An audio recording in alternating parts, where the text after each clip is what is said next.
Okay, so it's mainly going to be focusing in on some of the contents of Boruto chapter 18, but you're probably thinking, because if I'm going along with what I was planning regarding the title and thumbnail of this video, you're probably going to be thinking, wait, so there was really no mention at all in chapter 18 about that character, so where are you going with this? What is this? They did trick me? No, I didn't. So this chapter, it brought forth something else, and I've noticed that continuously throughout the months, the manga has been bringing in and incorporating more and more elements from the anime into the manga, because there's a lot of things that the anime addresses and does that the manga hasn't. For example, the class field trip, you know, that they went to the Blood Mist or the Hidden Mist. That was obviously an anime only thing, but the manga actually just recently addressed it and said, oh yeah, the class trip in the last chapter. Now this chapter, another big thing that has kind of had me wondering, well, what happened to some of these characters that are very heavily involved with Boruto and his crew that are in the anime, but in the manga, we haven't heard no mention of them up until this chapter, which again, bear with me, I'm going to get to why I'm talking about that stuff in the title and thumbnail. Sumire, class president of, you know, the academy days of what we're seeing in the anime right now, was introduced finally in the manga in this latest chapter. So I'm thinking to myself, okay, so the manga is definitely trying to coincide and make it that the anime is truly canon. It's not just like they're their own separate entities, because again, it incorporated the Hidden Mist field trip that was, you know, exclusive to the anime. Now it's also that it happened in the manga, according to the story anyway. Another thing is Sumire, one of the characters that seemed to be, or were seeming to be, anime only characters, was now introduced in the manga, which also makes me think, okay, so if he's incorporating these elements, then more than likely he's also going to incorporate Denki and Iwabe, two characters that are also very central to the anime's plot and the main cast of the anime. And you're going to start to think, wait a minute, okay, so Sumire, we found out in this chapter what happened with her, why she wasn't a part of the Chunin exams during the Boruto Naruto the movie aspects of the manga, which the anime also has to go through that as well. We found out in chapter 18 that Sumire kind of left. I don't know if she's not a shinobi anymore. She completely quit being a shinobi to work at this company, but essentially she's been working for that scientist guy that was a part of the Boruto Naruto the movie stuff, you know, the guy that makes all these inventions and gadgets and shit like that. So she's been working there for a while now, probably right after she became a genin, or shortly after she became a genin, she went to work there. So it explains, okay, this is why we haven't seen Sumire, why she wasn't in the Boruto Naruto the movie stuff, why she wasn't in the Boruto Naruto the movie stuff in the manga, and more than likely why she won't be in there in the anime. It's gonna probably mesh both of the worlds of the anime and manga together. So then that also leaves the question, okay, this is explaining what happened with Sumire, what happened with Denki, what happened with Iwabe. Denki, again, we don't know yet. Obviously, neither do we know with Iwabe. However, a big speculation, since we've seen him in the anime, is that Iwabe could very well be Kawaki, the guy from the very first episode and very first chapter of Boruto that is fighting Boruto as they're like kind of adults, you know, the guy with the blonde and black hair. There's definitely been rumors and speculation that he could be him, and now that the manga is addressing that Sumire was actually a part of the story, I want to give him a point, this is all canon, then it's likewise that Iwabe could very well be canon as well. But we got to find out what happened to him. But this is more and more leaning towards the fact that Iwabe could very well turn out to be Kawaki, the guy that, you know, destroyed apparently the village and supposedly killed Naruto and potentially even killed Sasuke or sent them away. Whatever happened to Naruto and Sasuke at the beginning of the story, where we see, like, you know, a flash forward to the future or whatever, this guy once again could very well be, because now it's starting to look more and more like stuff that was anime only, anime exclusive, is incorporated into the manga, which means as well, again, that this guy that, you know, his head is hidden for a reason, right? You know, they got that head wrap around Iwabe in the anime. Again, if you're a manga only, I'm explaining to you a little bit so you can understand this character. He looks very similar to the Kawaki guy, and his head, his hair is hidden, so you can't tell if he has that blonde and black hair or not. And he's also rocking a big staff, which all those clues we've known for a while now that, hey, that could very well be him. But with the manga, I've been thinking, okay, because at the end of the day, I'm sure the manga and anime are going to have Kawaki be the same person, and Iwabe hasn't been shown in the manga up to this point, so I was like, it can't be Iwabe, because, you know, the manga and anime aren't going to be that different, that the main villain of the Boruto series is somebody that's, you know, totally different from the anime and manga. Now that we're starting to see that these characters are both in anime and manga, more than likely Iwabe could very well be Kawaki, which that's really exciting because I want to know why. Is this something to do with Denki? Does Denki die at some given point and Iwabe's like, fuck this shit, and then he eventually comes back and attacks the village? There's a lot of questions that I have now that I know that a lot of the anime only stuff is also part of the manga. It's no longer anime only. Couple other things, let's talk about chapter 18. Because with chapter 18, we got to see a lot more gadgets, and it's definitely focusing in on the technical and advanced stuff in the Naruto verse, because as you've seen at the end of the Naruto manga, and of course throughout the Naruto anime, and even the manga and whatnot, you get to see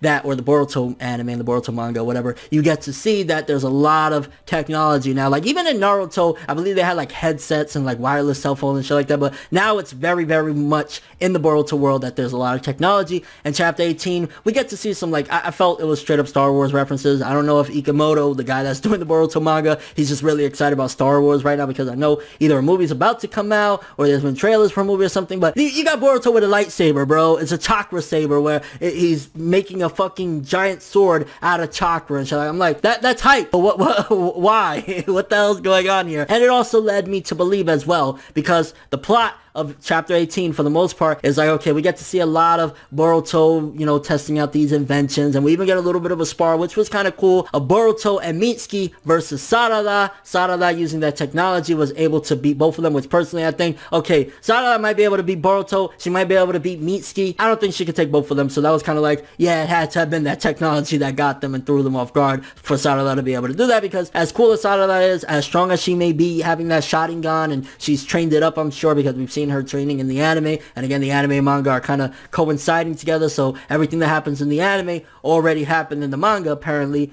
She still shouldn't be able to take both of them, especially Mitsuki. Mitsuki was way stronger than a normal Genin back when he was still in the academy, so now he's got to be even stronger. So I was kind of like, whoa, cool fight. I don't agree with the outcome, because especially Boruto's advanced incredibly as well. He was a part of taking down Momoshiki with Naruto and Sasuke. This dude should be on a whole other level. So I was kind of like, yeah. But again, we got to see that little spar where Sarada won, which I don't know if I agree with it, but whatever. Then we also got to see a lot of the technology and stuff like that. And it finally, at the end of the chapter, which I'll get into the discussion in a second of some problem that I have with the manga, which has been for a while now. But at the end, Naruto basically says, how is it that this Kara group is able to do these things that even if the Hidden Leaf worked together with other countries, we still wouldn't be able to do this? It would be a task and a half for the Hidden Leaf alone to try and make this technology like that blimp or whatever, but this Kara group is privately making this crazy technology. So it's kind of like, okay, they definitely got to have some hella money and some hella, you know, resources or whatever,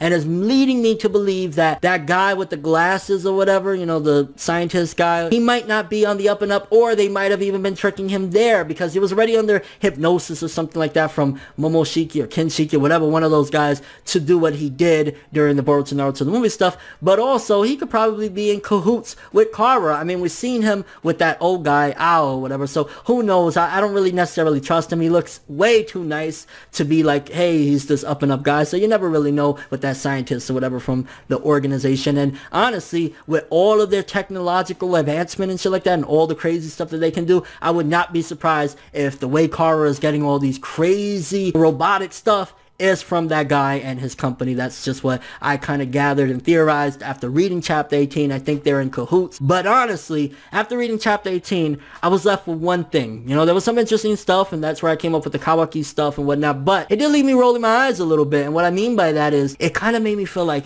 why is this monthly? We got 40 something pages, and honestly, throughout it, yeah, I theorized off of a couple of small aspects, but for the most part, I felt like, huh? That's it?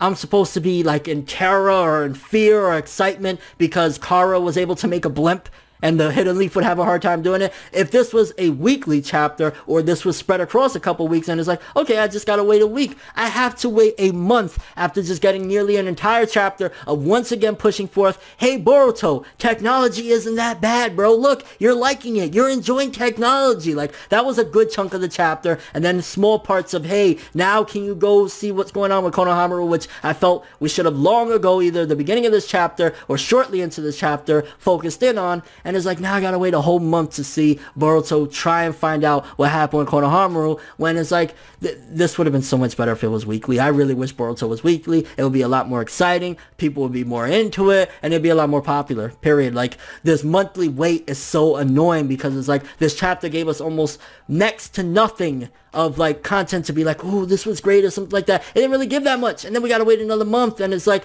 I feel as though, and I've heard rumors as well, that Shueisha, the publishing company, and even Jump are telling this guy that he can't really move at the pacing that he wants to move because of the anime, because they want to keep, you know, things nicely afloat, and also they want the anime to have a lot of buzz of revealing big things as well. And I'm just kind of like, just let the man do some big things. Almost this whole chapter was, hey, look at this technology. Hey, look at this Star Wars reference. Like, bro, I want some fucking story. You know what I'm saying? Like, now I'm getting into rant territory. But point being is that Boruto manga would thrive and be so much better, and again, just be so much more popular if it was weekly. But more than likely, we're never going to get a weekly thing. They're going to probably keep Ikemoto to a monthly thing. I mean, it gets a color, you know, cover every month, every time it gets a chapter. So there's that. But I will trade a weekly release 1,000 times over those color pages. I'm just like, I just want to fucking get, you know, some story going. What happened to Konohamaru? I'm dying to know. But with all that being said, for starters, you think now that we know that the characters that seemed to be anime only, Sumire, Denki, and Iwabe, are actually a part of the manga as well, that Iwabe could very well be Kawaki. I mean, he has the head wrap to hide his hair, and so on and so forth. You think that's a big clue that, yeah, Kawaki could very well be, or Iwabe could very well be Kawaki. Also, do you think that this company with the scientist guy are the ones responsible for helping out Kara to create these big inventions that would take the Leaf too much manpower to make? What do you think happened with Konohamaru? Is he dead or alive? Personally, I don't think he's dead. He's probably going to be injured. And what do you think about half or a good 75% of the chapter being, look at this invention, look at the lightsaber, I mean the chakra saber? I was like, come on, bro, this is a monthly manga. I want more than that. And your overall thoughts, again, Boruto chapter 18 gave us a little substance here or there, but it was just like, bro, this is a monthly. I want big shit to happen, or some decent shit to happen almost every chapter. Why I gotta wait another month now? But that's all I have for this one, though. Thanks for watching. Hope you enjoyed. If you liked anything I had to say or enjoyed the video, drop me a like. I'd greatly appreciate it. And if you want more from me, make sure to subscribe. Follow me on Twitter, Instagram, and do a little stalking on my Facebook to get more when the video ends. I'm ForneverWorld, and as always, people, have an awesome day. And remember, anime and manga for life, boy. Bow. Have an awesome day.